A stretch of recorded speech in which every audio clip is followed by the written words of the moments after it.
We bring in data leaders and experts in the space to share their insights on how to use data to drive strategy. We're still seeing a few attendees continuing to join the call, so we'll give it a few more seconds. In the meantime, you should see a message in the chat box with a question, so please take a moment to answer that.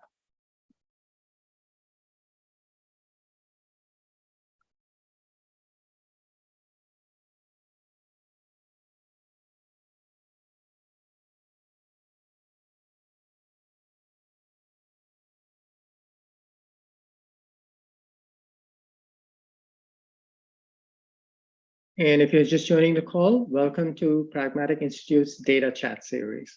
We're just waiting for a few more people to join the call.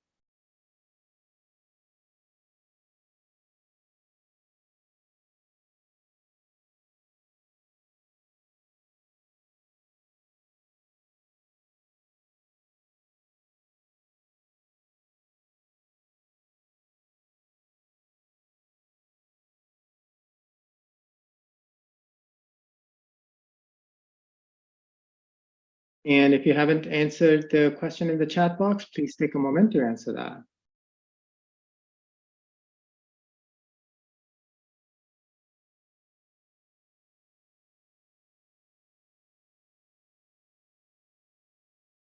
So give it another 30 seconds.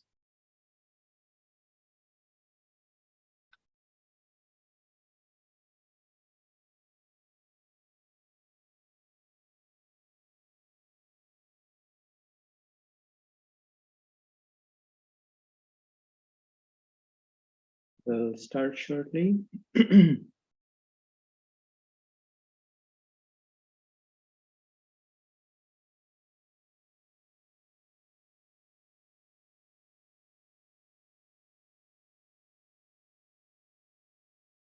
All right.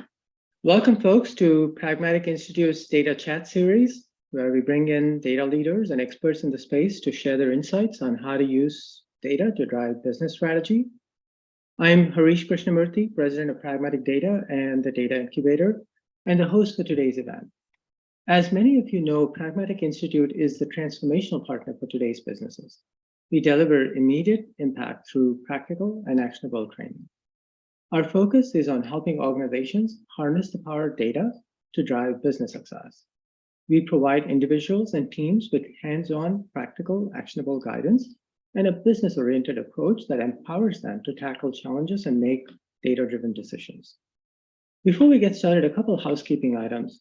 We will provide a copy of the recording of today's event in the coming days, and you'll also be able to access it on our website. We'll send out an email with a link so you can use all of the resources we talk about, as well as share it with your friends. And we'd love to hear your questions. There are two ways to ask questions. There is a chat section where you can have a conversation and exchange thoughts with your peers, which are also very welcome. If you have a specific question for Dr. Chris or myself, you can drop it in the Q&A box and we will get to your questions at the end of the presentation. So joining us today is a distinguished guest who boasts of an impressive track record. Dr. Chris Stevens is the founder and director of Presage Research, a pioneering organization at the forefront of blending human intelligence and proprietary artificial intelligence. With a mission to revolutionize decision-making processes, Dr. Stevens empowers organizations by harnessing the power of hybrid intelligent prediction models. Besides being a serial entrepreneur, Chris is also a distinguished scientist. He has a bachelor's and a master's degree from the Queen's College in Oxford, and also a master's and a PhD in theoretical physics from the University of Maryland. He has been a visiting scientist at many top institutions, such as the University of Utrecht, where he collaborated with 1999 Nobel laureate Gerard Goft. He has made contributions in multiple scientific fields with over 150 publications spanning quantum field theory, artificial intelligence, finance, emerging diseases, medicines, and many others. Dr. Stevens also has about 4,000 citations to his credit. So before I turn it over to Dr. Stevens, I also want to point out one important issue that his presentation will address. While AI is being applied to address business challenges across industries, there is a gap between the business and the technical aspects of AI.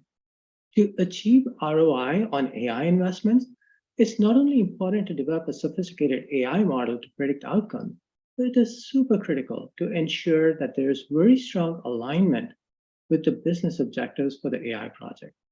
To do that, business leaders and data scientists need to be in lockstep with each other, which is not always the case. So Dr. Stevens will aim to bridge some of that gap as well.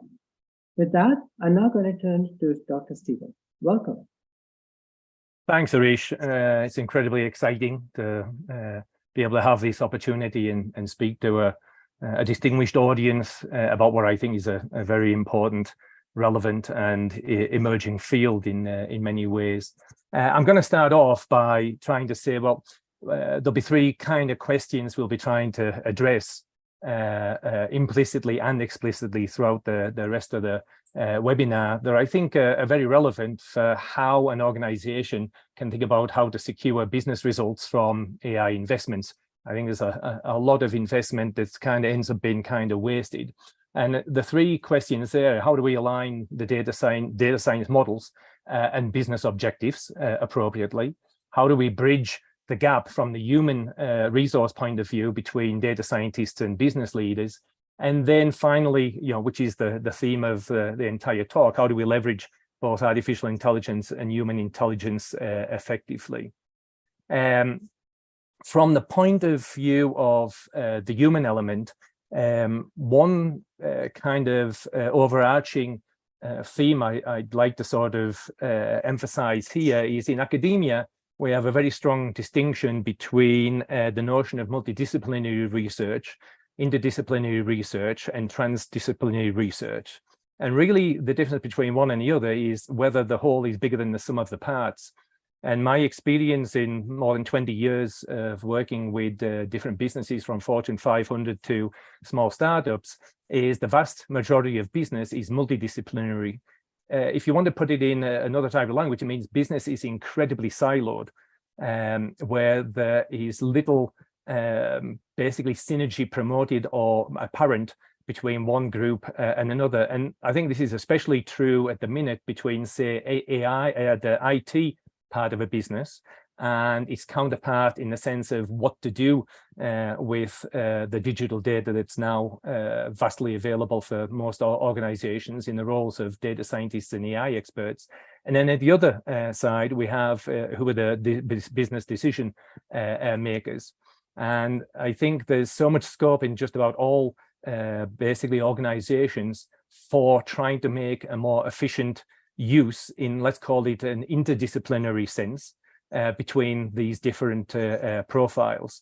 And as we see just from this slide, one of the challenges is what is the knowledge base and the expertise of one is precisely the opposite for the other side. Meaning AI experts have very strong, data scientists have strong knowledge bases and expertise in obviously machine learning, AI itself, and IT, but business knowledge can be very low to low, and it's the opposite is true on the other side. And this is the reason it's basically these deficiencies and strengths that have to be balanced to basically have, let's call it a more efficient, a more healthy business or organization.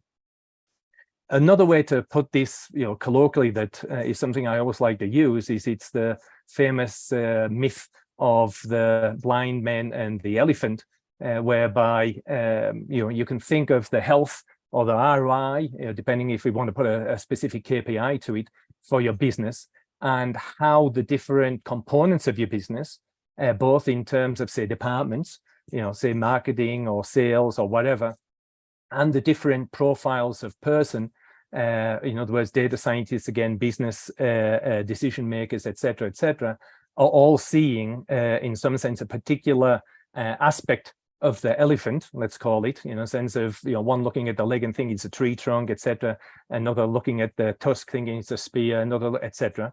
And I think one of the huge challenges for all business is really to try and see the elephant, if I can put it that way. In other words, to have a much more tight integration between the knowledge and expertise from the different parts. And this is true, once again, where I'm putting it in the context of AI versus artificial intelligence, AI versus human intelligence, HI. Now, the thing is that there's two particular slides or themes I really want to concentrate on, and this is one of them. And I think it's the appropriate framework in which to couch the notion of hybrid intelligence and how artificial intelligence can be a real boon to your organization if it's integrated correctly. And this is the idea of a decision cycle. Basically, every single thing that you do, even as an individual or within your organization, can be put into this framework. In other words, every decision that's made is intrinsically linked to a prediction. I think this is a fundamental thing to understand. No humans, or I hope not, are flipping coins to make decisions, business decisions, or even individual decisions. Those decisions are based on a prediction of an outcome. And in principle, we can look at that outcome and say, was it a positive outcome or was it a negative outcome? So that basically it depends on having a quantitative KPI with which you can measure result. And it also potentially depends on whether you can have enough results put together so that you can actually judge whether decisions were just lucky versus there was some intelligence behind it which can be exploited for future decisions. That is a crucial component in and of itself. So once again, there are no decisions or actions without predictions. In terms of human intelligence, those predictions are completely implicit. There is no explicit algorithm that we can put onto pieces of paper and copy to be able to take the good decision-making capacities or the good predictive capacities of one human expert versus another, right? There's nothing more black box than the human brain. And I think this brings into focus one of the great advantages of AI. But corresponding to that, there are just no predictions without data. So in other words, the data is crucial for having a successful prediction, which in its turn is absolutely crucial for coming up with a decision and an action that's going to lead to a beneficial effect for your business or your organization. So if I wanted to be very particular about that, I could claim that the only value of data in your organization is in its capacity, its predictability for powering predictions, which in their turn are going to power decisions. In that sense, we can think that every human, every member of an organization is just, all we are just prediction machines. Obviously, I'm trying to overstate the point, but I think it's important to have a perspective where we can see that. So now I'm going to discuss, now we can think about, the context of the decision cycle. What I'll be focusing on is, in some sense, some elements of where in the decision cycle human intelligence has advantages and disadvantages, where artificial intelligence has advantages and disadvantages, and where hybrid intelligence, if we think of trying to optimize, meaning, the pros of ones can they be compensated by, or the cons of one, can they be compensated by the pros of another, etc., right? From the point of view of decision cycles, or from a perspective of human intelligence, then there's just 2 to 3 key points that I want to get across there. The first one is thinking about the data that basically powers the predictions that we're going to make in that decision cycle. And there, one of the key elements is that we are both very good and very bad at processing data. What do I mean by that? Human beings process an incredible amount of data. We are basically processing about 10 to 12 megabytes of data every second of our lives. Fortunately, we don't store all of it. Basically, where does that data come from? We can call it analog data. It's basically what we see, what we hear, what we touch, what we smell, etc., etc. And the thing is that human beings have been evolved, let's call it, to basically look at that data, or basically have that data, process it, and extract from it what is relevant for a particular prediction, for a particular outcome.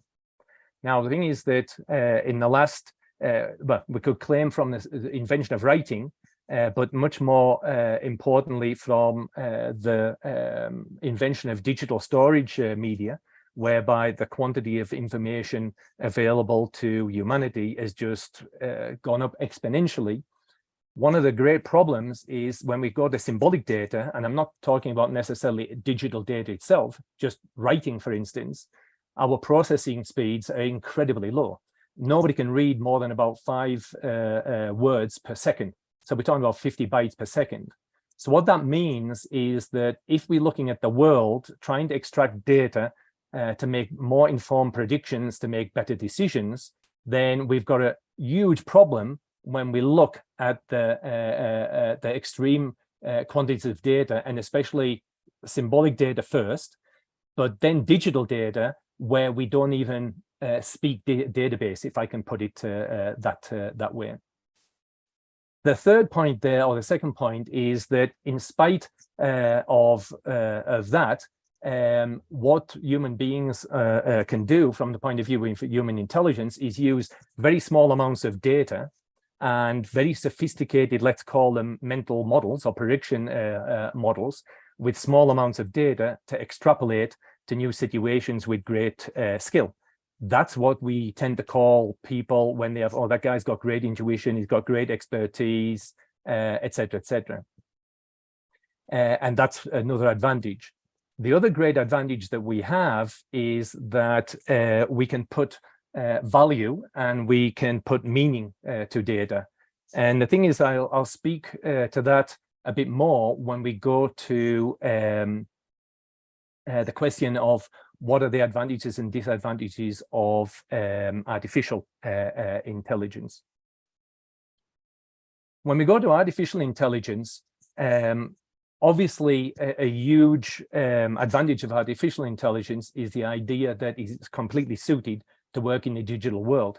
So in other words, we can have terabytes, exabytes of data, digital data, that is just completely beyond the realm of human intelligence, but which we can use artificial intelligence to search and look for patterns, essentially with an efficiency that's absolutely changing the world currently. The other thing, the advantage of that, and it's also got a disadvantage, is that in principle, as long as the data that is not been incorporated into the prediction model is biased in the first place, whereby there can be human intelligence biases that go into choosing what I'm going to put into my prediction model, then in principle, AI is capable of letting the data speak for itself, meaning, hey, it can be objective relative to our basically human intelligence biases. One of its, just a quick point there, if we think of decision and action, usually at the minute, artificial intelligence is used for at the level of prediction, let's call it, rather than decision and action, because often what we want to do from the point of view of decision and action, to look and see, is a decision or an action actually feasible? Eventually there's questions of ethics, et cetera, if you think of medical or healthcare applications. But in those where decisions can be automated and we accept that automation, then decision and action at the level of artificial intelligence can be incredibly more efficient. And a good example of that is financial trading, high frequency trading. The one defect I want to point out here is the concept of value and meaning. So what do I mean by that? So imagine a situation where your business has a customer that has 30% of revenue for your company. It's a very important customer, and the CEO of the company phones you as CEO of the company with the service. The CEO is very dissatisfied. Now the things, you can listen to that person. You can you've got all your previous experience potentially with that person. Knowing or their personality, etc., and there's a lot of implicit data just coming from the interaction, say one-to-one. In other words, when the person is saying something, whether that means that they're really, really upset, or whether they're trying to get a discount on the pricing of your service, etc., etc. Those are all things that are associated with the meaning of that data that AI at the minute cannot possibly get to. If you just imagine you just put that data into a database, or you tried to put, in some sense, that interaction into a database, it's just one piece of data among many. And in that sense, there's no notion, simple notion of AI extracting what the value of that piece of data was. If we think of data lakes and things like that, the concept of a data lake in some sense is like all data is equal. If you think of it as data plumbing, then the point would be is that if you think of the plumbing of a whiskey distillery with the best whiskey in the world, then whether it's whiskey going through the plumbing versus it's water, in other words, the value of the data itself, there's no notion of that from an IT point of view, and that's where the business part can be vital in terms of being able to interpret what's the value and the meaning of data, where it's difficult for, let's call it, the data science and the artificial intelligence part. So the idea of hybrid intelligence, what I'm trying to get at there is, fortunately or unfortunately, the disadvantages of human intelligence are exactly where there's an advantage of artificial intelligence, and vice versa. So it's basically any organization that's implementing artificial intelligence is also doing hybrid intelligence by definition, meaning a human is involved somewhere. So really what we're talking about here from the point of view of hybrid intelligence, thinking of it as a different notion than just using one and another at the same time. It's basically this concept of how the advantages and disadvantages of one versus the other can be compensated for and incorporated into the decision cycle, so that once again, the whole is bigger than the sum of the parts, right? So at the data level, we have to ask, okay, how can artificial intelligence and human intelligence be incorporated in together?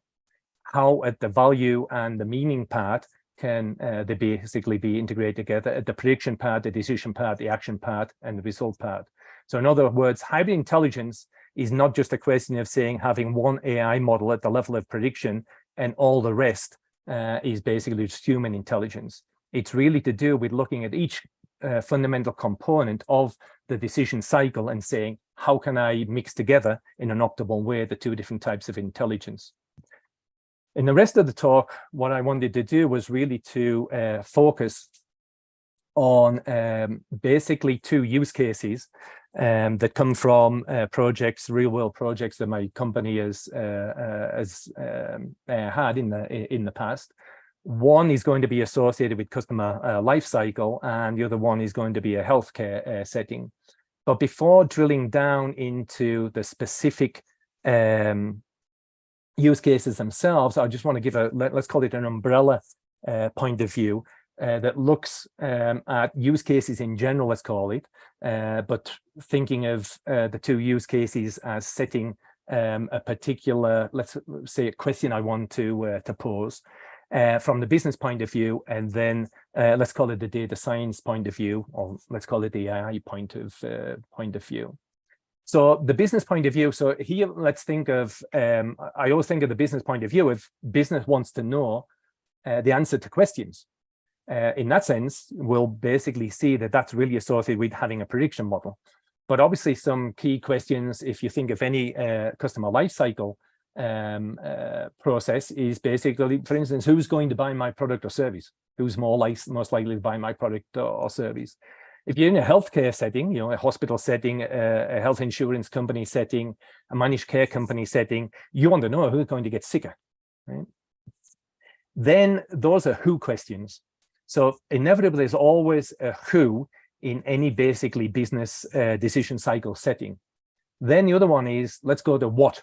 So the thing is that with the who will buy your product service, there'll be a follow-up question. What is the best sales channel for your product or service?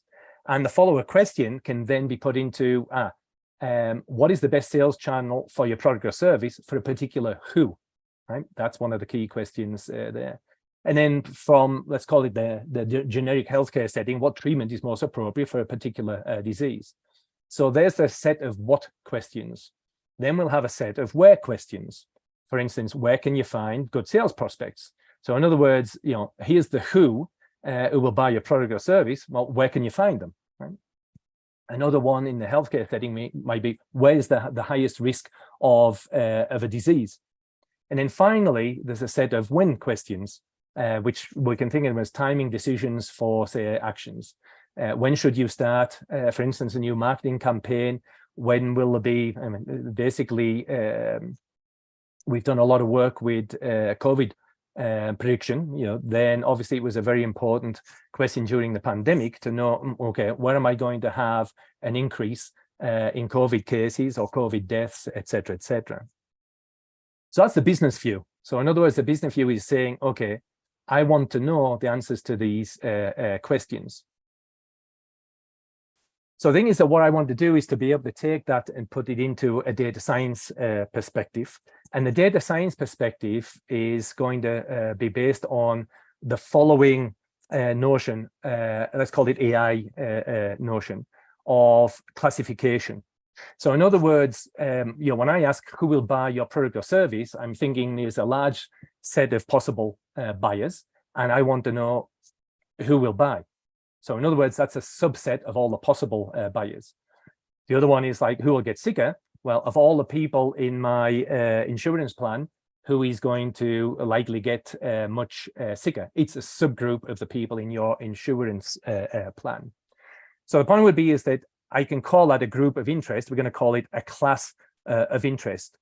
And what I want to think about from the AI perspective is exactly how can I predict who's going to be in that class, who's going to buy my product or service, who will get sicker.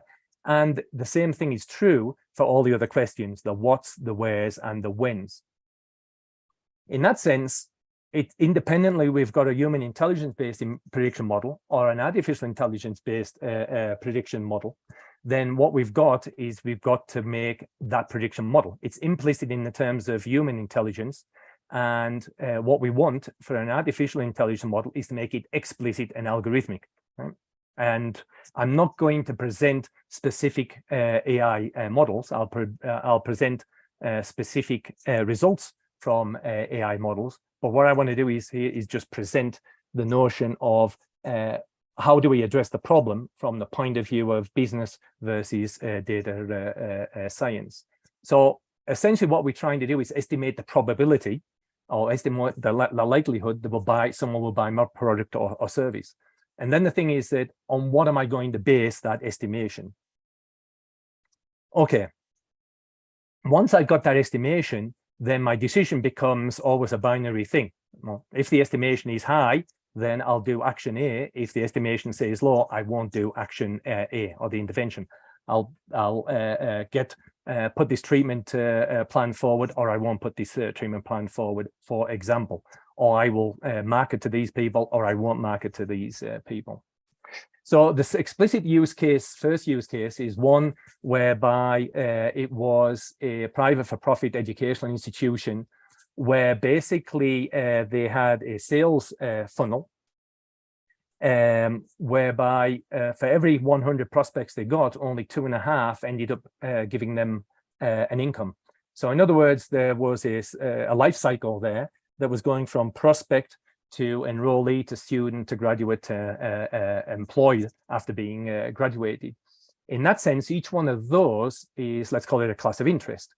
Then there was the question of, for instance, what channels should I use to basically, or what should I do to try and promote passing from one phase to the other? For instance, going from prospect to enrollee or prospect to student, should I use, is internet more effective? Is TV, radio, newspaper? Where should I look for the people most likely to, the prospects most likely to start classes and give me income? When should I do a high school visit or something like that? So the challenge we had there is there was a large number of decision cycles, say in the marketing department, how were they going to obtain leads in the following first place? Sales department, what should they do for follow-up?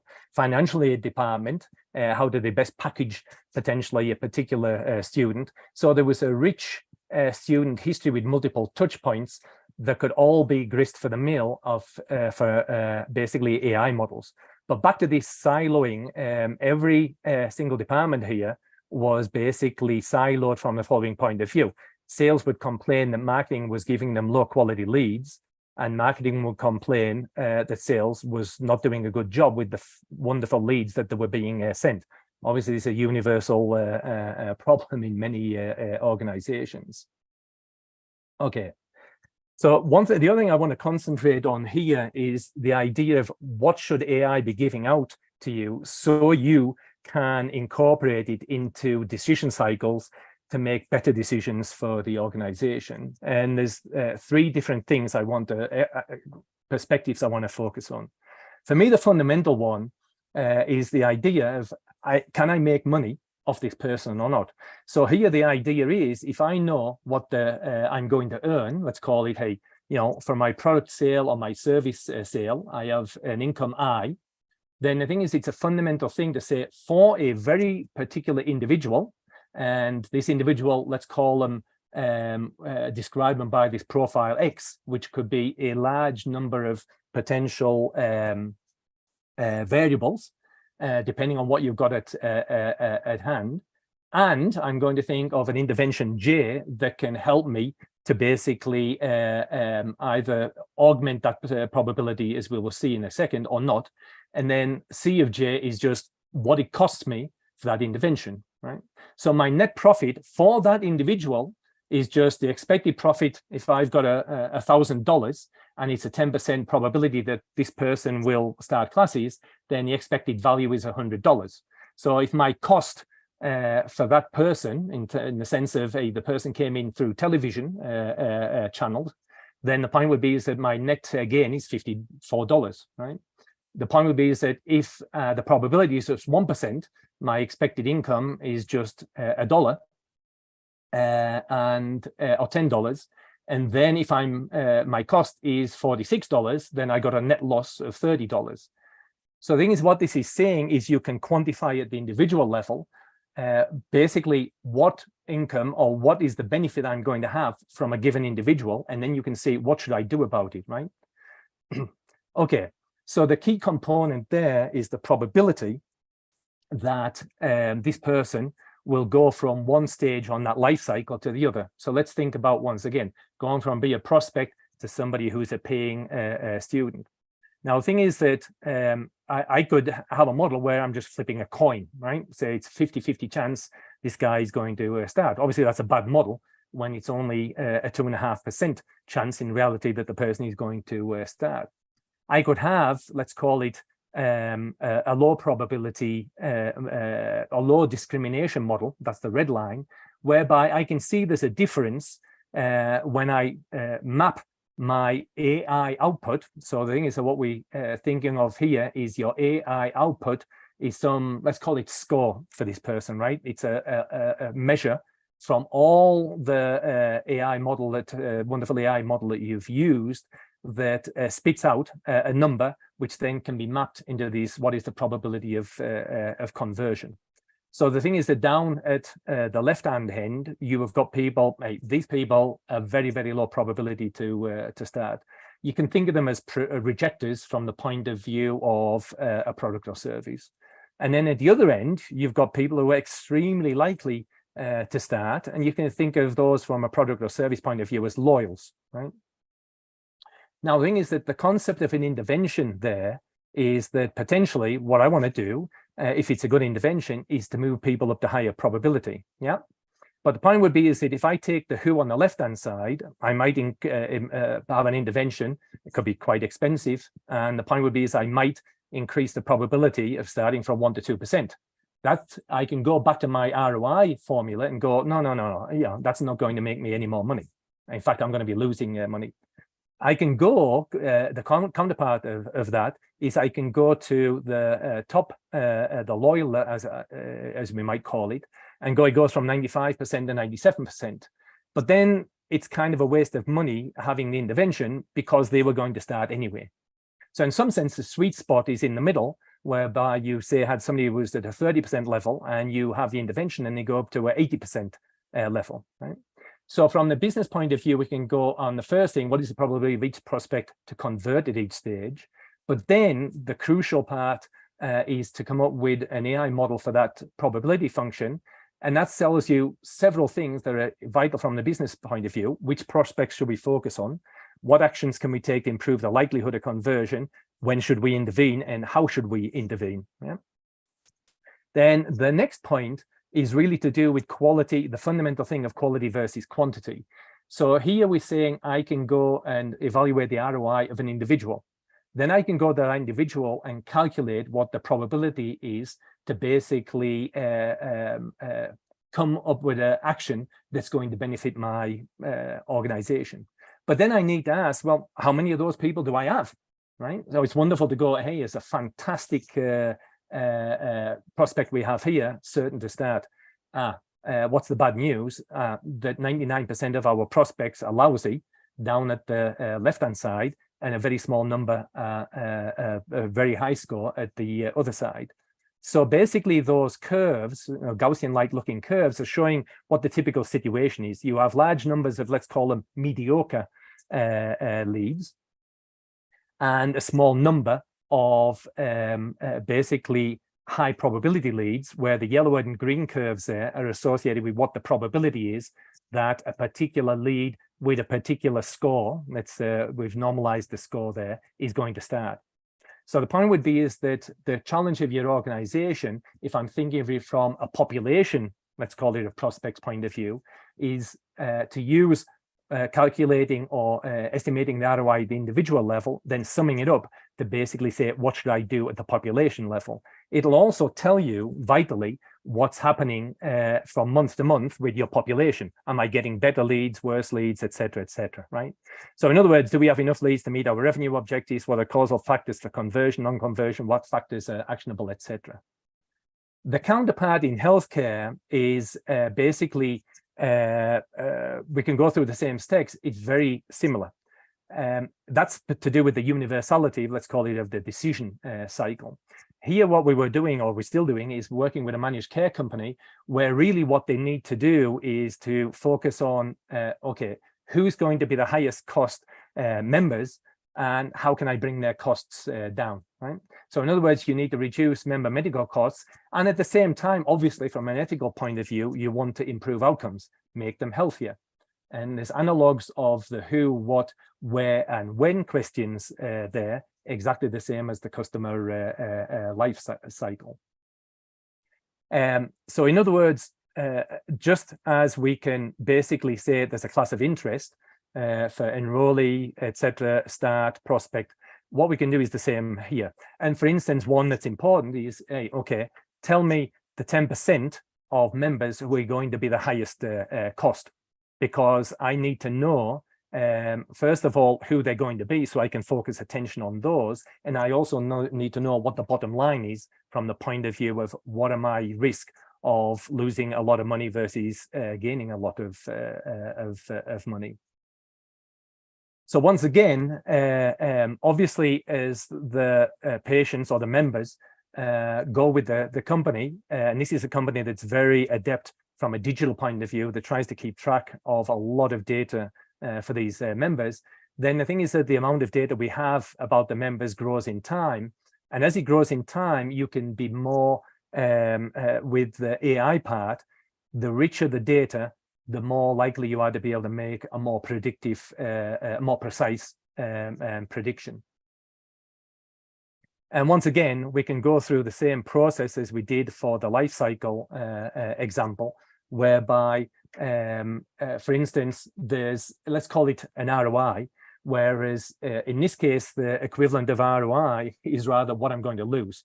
So in other words, what you see there is the result of an actual model, where we're seeing, as a function of the prediction model output, what is the estimated next year costs for a particular member. So this tells you who to focus on. And then basically what the middle one is doing is saying, okay, at the same time, I can try to find out what interventions should I do to try and make the probability that this person is going to be a very high cost member less probable, right? And then the third aspect is analogy with the life cycle example, is I need to know why basically this member is going to be high cost, right? It's a bit like saying, okay, I've got some bad news for you. You're going to be diabetic in 20 years. What do? I don't know. You just, my fantastic deep learning neural model looked at all your data and said you're going to be diabetic. Obviously, the notion of whys in the concept of a decision cycle is vital. There are many examples of AI, like generative AI, where I don't really care about the whys. But the thing is that generative AI is particularly useful in precisely in those situations where I don't care about the whys. But the vast majority of decision cycles, I almost say all decision cycles, need to know the whys, because it's the whys that tell you what you can do about it to make the world better for your organization or your business. So trying to come towards the end now. So I've tried to emphasize that an appropriate mix, an improved mix between AI and human intelligence is vital to basically make an investment in AI work for your business. And what I'm trying to promote is the idea is that the decision cycle is an appropriate framework in which you can think how to integrate AI into the decision cycle. And before you make an investment in AI, I think it's worthwhile basically thinking about your organization in this decision cycle point of view to basically try and predict where the AI can make the biggest difference within a particular decision cycle, having previously decided that this decision cycle is a really important one for my business versus this other decision cycle is not so important. I just wanted to add there almost finally that there is basically huge problems with human decision making and human intelligence in and of itself, right? That I haven't explicitly mentioned. And in all the experience we have with projects in many verticals, with many companies, Fortune 500, the startups again, you see these all time and time again. Humans are first of all biased towards, let's call it single cause agency. People are always looking to say, no, this is the reason why this is going well, this is going badly. We are really bad at trying to accept the notion that what happens has many, many, many, many causes. And once again, that's one of the big advantages of having a data oriented point of view and the use of artificial intelligence. Linked to that is the desire and belief in simple magic bullets. I do a lot of work with obesity and metabolic disease, and it's a sobering thought to think the best minds on this planet, and literally billions, if not trillions of dollars have been spent over the last decades trying to solve that problem, and it's still not solved. So in other words, the world is complex. The key takeaways then is the success of the individual organization depends on the outcomes of their decisions. Every decision is based on a prediction that answers a question. That's the business perspective. You can always put it into that formulation. Every prediction needs data and a prediction model to relate causes to effects. In that sense, your prediction models, in the sense of decision cycles, are the building blocks of success. But the thing I want to emphasize there is the concept of plan to predict. And that's one thing we do always with Presage research, working with a client. You have to plan to predict from the point of view of the decision cycle before you even think about saying, hey, here's a final model that I'm going to incorporate into my decision cycle.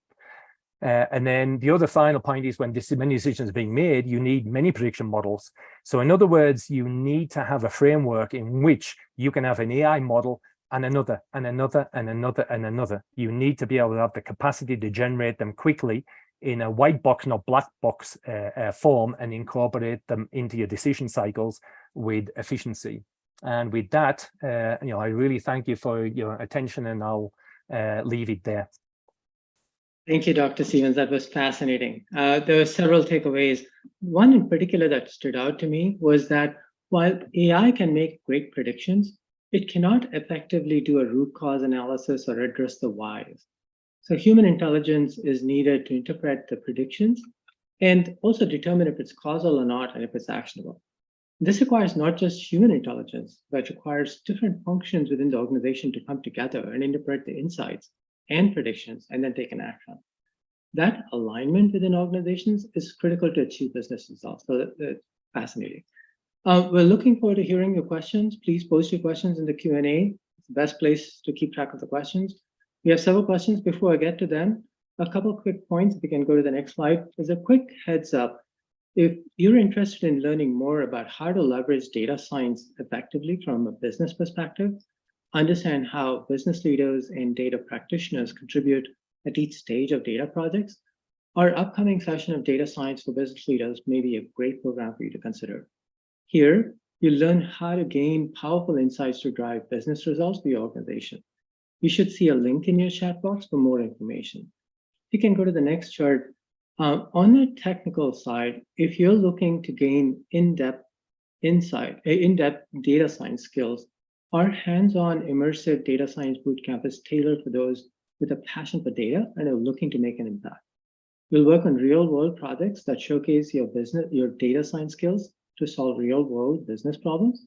So there should be another link in the chat box for more information. The applications for the Data Incubator Winter 2024 program is open right now. With that, let's get to the questions. Question number 1 from Hussein Farag. Slide number 7, Dr. Stevens, you mentioned value and data. Can you clarify what you mean by the second number value that follows data and is before the prediction? You can clarify what's value. Okay. Okay, so value in that sense, Hussein, is if you think of that data being put into a decision, into a prediction model, and then tracking through that prediction model through the decision into the KPI, in a sense of what was the outcome of that prediction, then we can say, did it have value or not? So in other words, I said that predictability is an important aspect of value. So in other words, you don't want to put a variable into your model that is not predictive. Okay, that's one measure of value. The other measure of value is to go, okay, is its degree of interpretability, right? So in other words, you have to be careful about putting something in your model where it could be really confounded by many other factors, and it's really not in any sense directly or semi-directly causal, right? The third one is the idea of actionability. So in other words, a piece of data or a variable, let's call it, that is actionable, meaning it's something I can change in my organization versus something that's not. So for instance, we could get rid of prostate cancer tomorrow by killing all those guys. Well, that's not ethical, but the point would be is it's not actionable, right? So it's vital that an organization can say, can I make the world better for me, right? So can I take an action with respect to this particular variable that's predictive? You could have very predictive variables that are not actionable. But the final notion of value there is, hey, did I earn more money, or, you know, from the point of view of ROI, with respect to that data being incorporated into the decision cycle? So I hope that answers the question. Thank you, Dr. Stevens. Another question was, could one, then this is from Mr. Gordon Kerr, could one presume that intuition and experience is the outcome of generative AI outcomes? No. I mean, you can have used generative AI to basically help you develop more intuition and expertise, because it's no different in that sense than using books. It's just an incredibly more efficient form of accessing a huge amount of human-generated data, right? So the point will be is that generative AI in there can be a very useful tool for expanding my knowledge base, my expertise base, my intuition base. Obviously, with all the provisos that fake news, this, that, and the other.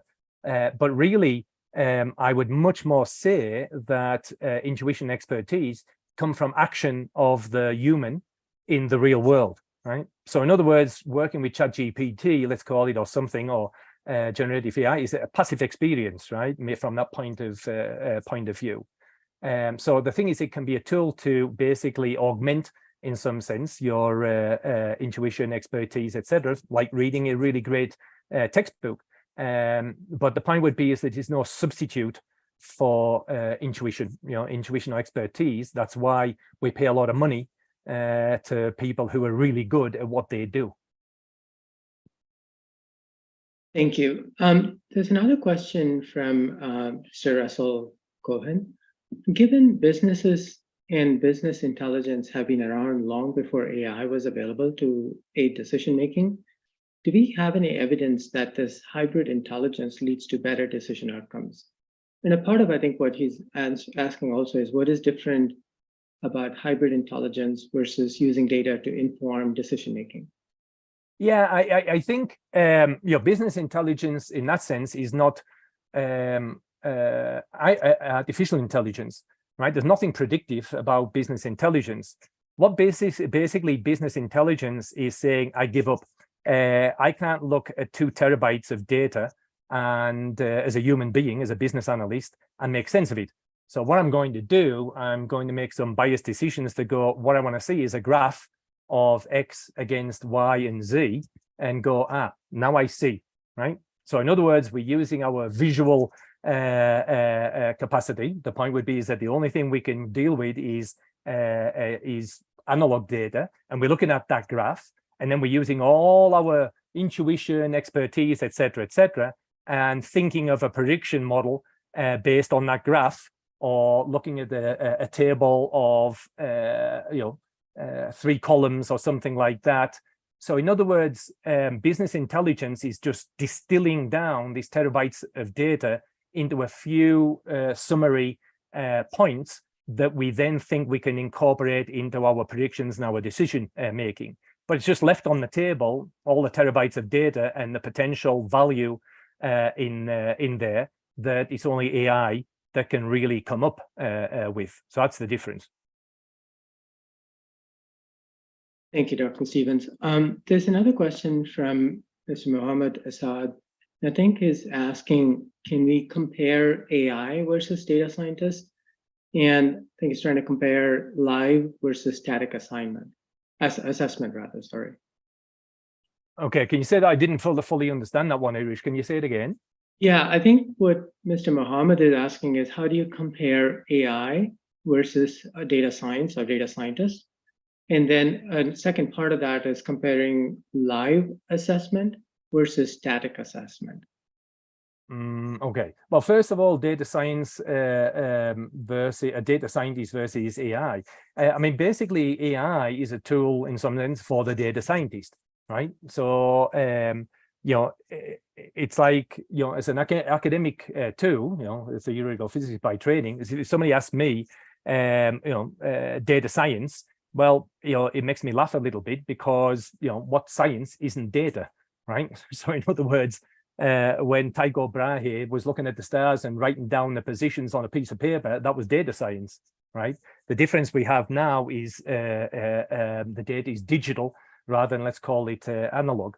But the key there is to say that a good data scientist is a good modeler.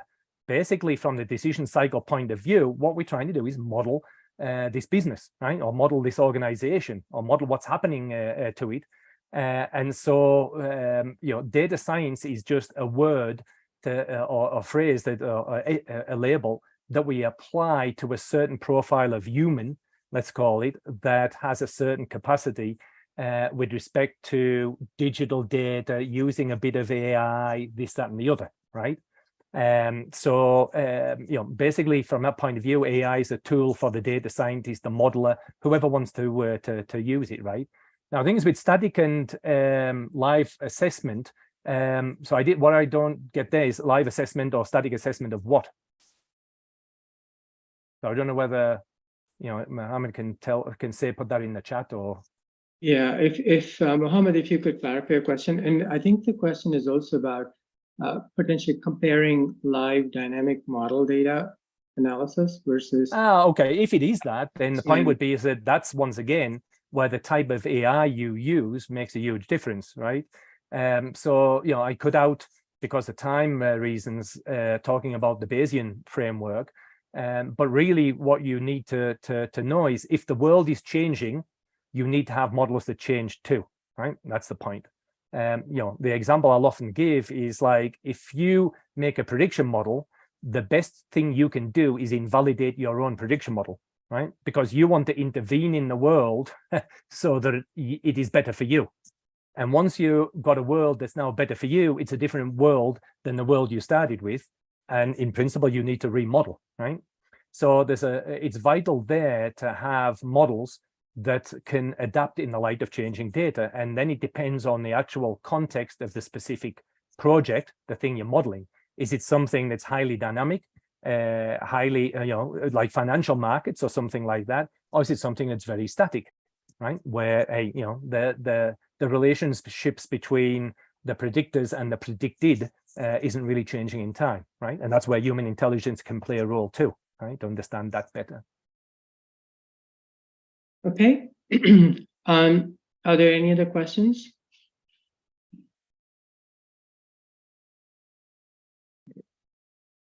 Let's just give it another second.